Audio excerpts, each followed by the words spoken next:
O Grande Conflito, capítulo 21. A Mensagem. Guilherme Miller e seus companheiros haviam tentado ajudar as pessoas que afirmavam ser religiosas a ver a verdadeira esperança da Igreja e sua necessidade de uma experiência cristã mais profunda. Também trabalhavam para ajudar os não-conversos a enxergar a necessidade de arrependimento e conversão. Eles não fizeram nenhuma tentativa de converter as pessoas a uma seita. Trabalhavam em meio a todos os grupos e denominações. Miller disse: "Queria beneficiar a todos. Eu achava que todos os cristãos se alegrariam com a proximidade da vinda de Cristo e que aqueles que não conseguissem entender da mesma maneira que eu não amariam menos os que aceitassem essa doutrina. Não imaginava que haveria necessidade de reuniões separadas. A maioria dos que se convertiam, por causa das minhas pregações, se uniam às diversas igrejas já existentes. Quando, porém, os líderes religiosos se decidiram contra a doutrina do Advento, negaram a seus membros o privilégio de ouvir as pregações sobre o segundo Advento ou até mesmo de falar sobre sua esperança na igreja. Os fiéis amavam suas igrejas, mas, quando viram que seu direito de investigar as profecias estava sendo retirado, sentiam que sua lealdade a Deus não permitiria que se sujeitassem. Assim, sentiram-se justificados em se separar. No verão de 1844, cerca de 50.000 haviam deixado suas igrejas. Na maioria das igrejas, por anos, as pessoas se conformaram de forma gradual, mas constante, às práticas cada vez mais mundanas e a um declínio na vida espiritual. Naquele ano, porém, houve sinais de uma queda acentuada em quase todas as igrejas do país. Tanto a imprensa religiosa quanto a secular comentaram bastante sobre o fato. Barnes, o autor de um comentário e pastor de uma das principais igrejas da Filadélfia, afirmou que agora não há nem muito crescimento em graça aparente nos membros da igreja e ninguém aparece em seu gabinete para conversar sobre a salvação. Há um aumento da mentalidade mundana. Em fevereiro do mesmo ano, o professor Finney, do Auburn College, declarou: "De modo geral, as igrejas protestantes do nosso país ou são descuidadas ou hostis a quase todas as reformas morais desta era. A apatia espiritual está em toda parte e é temivelmente profunda. A imprensa religiosa de todo o país dá testemunho disso. São muitos os membros da igreja que estão se tornando adoradores da moda, dando as mãos para os descrentes em festas de prazeres, danças, comemorações e etc. Elas se afastaram muito do Senhor e Ele se retirou delas. Rejeição da luz. A escuridão espiritual não acontece por causa de um afastamento arbitrário da divina graça de Deus, mas porque homens e mulheres rejeitam a luz. Pelo envolvimento com o mundo e esquecimento de Deus, o povo judeu ignorou o advento do Messias. Em sua descrença, rejeitou o Redentor. Mesmo assim, Deus não retirou da nação judaica as bênçãos da salvação. Mas aqueles que rejeitam a verdade fazem das trevas luz e da luz trevas." Isaías 5:20. Depois de rejeitar o Evangelho, os judeus deram continuidade aos antigos ritos, mesmo admitindo que a presença de Deus não estava mais no meio deles. A profecia de Daniel apontava inegavelmente para o tempo da vinda do Messias e predisse com clareza sua morte. Por isso, os judeus passaram a desencorajar seu estudo e, por fim, os rabinos pronunciaram uma maldição sobre todo aquele que tentasse calcular o tempo. Nos séculos desde então, o povo de Israel tem permanecido em cegueira e rebelião, indiferente à graciosa oferta de salvação divina, negligenciando as bênçãos do Evangelho. Essa experiência nos dá uma solene e temível advertência de como é perigoso rejeitar a luz do céu. Todos aqueles que silenciam a convicção ao dever porque ela interfere em seus desejos acabam por perder a capacidade de diferenciar entre a verdade e o erro. Separam-se de Deus Quando as pessoas rejeitam a verdade divina, a igreja fica em trevas. A fé e o amor esfriam e começam os conflitos. Os membros das igrejas concentram seus interesses em iniciativas mundanas e os pecadores se tornam mais endurecidos em sua rebelião. A primeira mensagem angélica. A primeira mensagem angélica de Apocalipse 14 tinha o propósito de separar de influências corruptoras aqueles que afirmavam ser povo de Deus. Nessa mensagem, Deus enviou uma advertência à igreja que, se houvesse sido aceita, teria corrigido os males que a estavam separando dele. Se as pessoas tivessem aceitado a mensagem, humilhado o coração e se preparado para entrar em sua presença, o Espírito de Deus teria sido derramado. Mais uma vez a igreja alcançaria a união, a fé e o amor que tinham na época dos apóstolos, quando uma era a mente e o coração dos fiéis, e quando o Senhor lhes acrescentava diariamente os que iam sendo salvos. Atos 4:32 e Atos 2:47. Se o povo de Deus tivesse aceitado a luz da palavra, teria alcançado a unidade que o apóstolo descreve, a unidade do Espírito pelo vínculo da paz. Segundo ele, há um só corpo, um só Espírito, assim como a esperança para a qual vocês foram chamados é uma só. Há um só Senhor, uma só fé, um só batismo. Efésios 4:3-5. Aqueles que aceitaram a mensagem do advento vinham de diferentes denominações, e todas as barreiras denominacionais caíram por terra. Credos conflitantes se esfacelaram. A mensagem corrigiu os falsos pontos de vista em relação ao segundo advento. As pessoas consertaram os erros e os corações se uniram em doce comunhão. O amor reinava com supremacia. Essa doutrina teria feito o mesmo para todos, caso todos a tivessem aceitado. Em seu papel de sentinelas, os pastores deveriam ter sido os primeiros a reconhecer os indícios da volta de Jesus, mas falharam em aprender a verdade com base nos profetas ou nos sinais dos tempos. O amor a Deus e a fé em sua palavra haviam esfriado, e a doutrina do advento só despertou sua descrença. Assim como nos tempos de Cristo, as pessoas rejeitaram o testemunho da palavra de Deus com a pergunta: por acaso alguém das autoridades ou dos fariseus creu nele? João 7:48. Muitos desencorajavam o estudo das profecias, alegando que os livros proféticos eram selados e não podiam ser compreendidos. Vários depositavam sua confiança nos pastores e se recusaram a ouvir. Alguns se convenceram da verdade, mas não ousaram anunciá-la por medo de serem expulsos da sinagoga. João 9:22. A mensagem que Deus enviou para provar a igreja revelou quantos haviam colocado suas afeições deste mundo em lugar de amar a Cristo. A recusa em dar ouvidos ao primeiro anjo foi a causa da terrível condição de mundanismo. A apostasia, a morte espiritual que predominou na igreja em 1844. A segunda mensagem angélica. Em Apocalipse 14, um segundo anjo vem depois do primeiro proclamando: Caiu a grande Babilônia que fez todas as nações beberem do vinho da fúria da sua prostituição. Apocalipse 14, verso 8.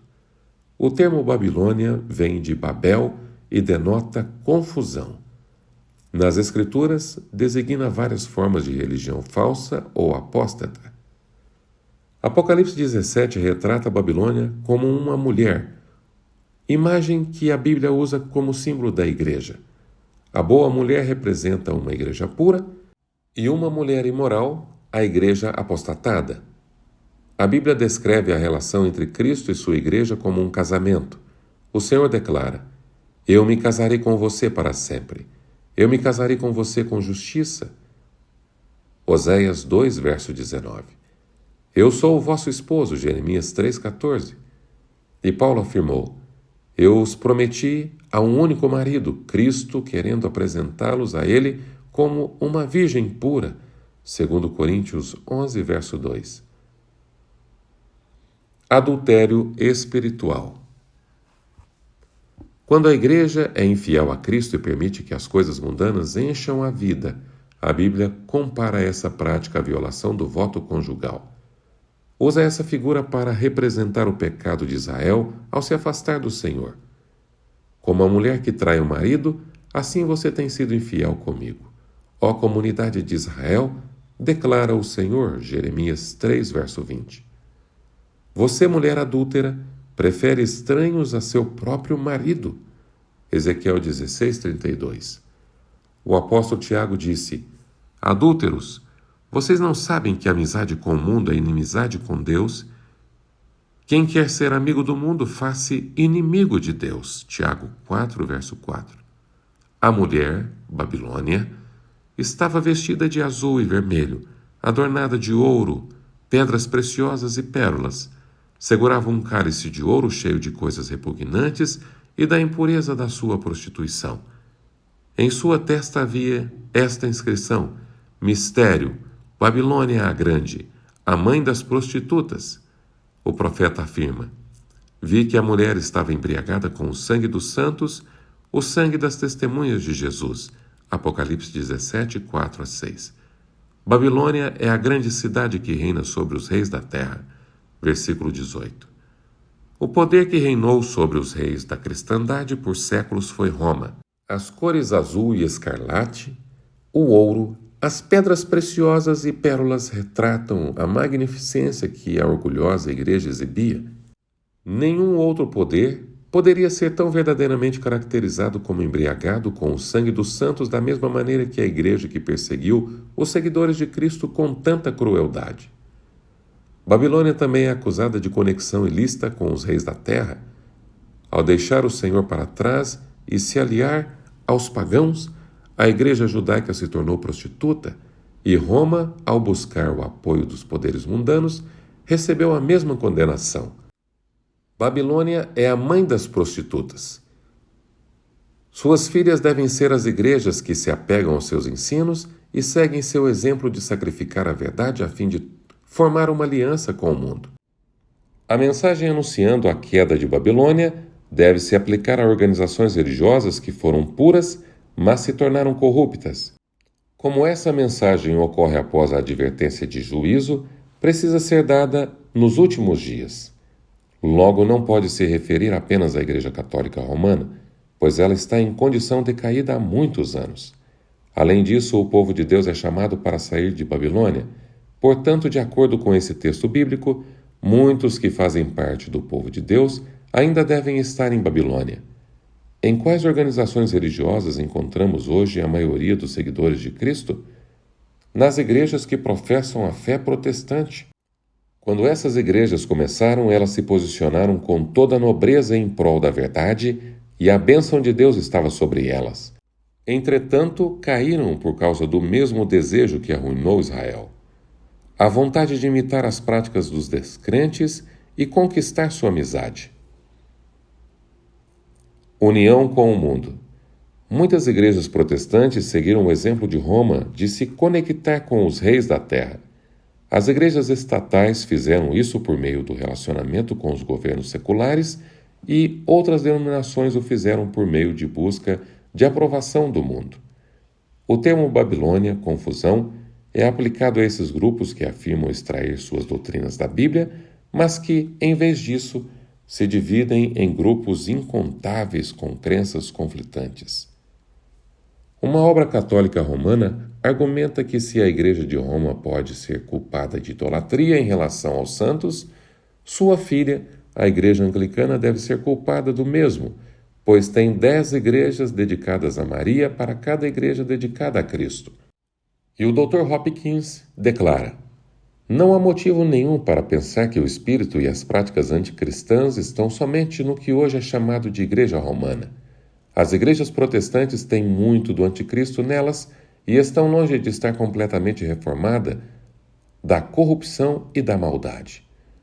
Sobre a separação da Igreja Presbiteriana da Igreja Romana, o Dr. Guthrie escreveu: há 300 anos nossas igrejas marcharam para fora das portas de Roma com a Bíblia aberta e em seu estandarte o lema: examinai as Escrituras em seu rolo.